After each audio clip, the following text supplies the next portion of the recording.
নমস্কার। একটা পুটুলি তৈরি করার কথা আজকের অনুষ্ঠানে বলবো।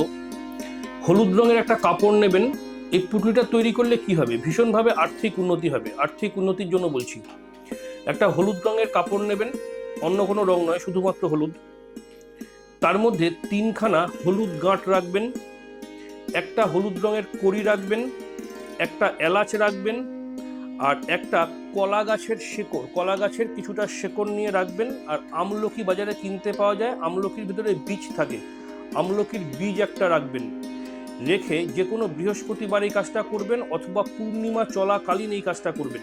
বৃহস্পতিবার বা পূর্ণিমা চলাকালীন শুদ্ধ বস্ত্রে স্নান করে ঠাকুরের সামনে রেখে ধূপ ধুনো দেখিয়ে কিছুক্ষণ বাদে সেই পুটলিটা তুলে নিয়ে যেখানে টাকা পয়সা রাখা হয়, বা ক্যাশ বাক্স বা আলমারির লকার, যেখানে আপনাদের টাকা পয়সা রাখা হয়, সেইখানে শ্রদ্ধা ভক্তি সহকারে যত্ন করে রেখে দিন।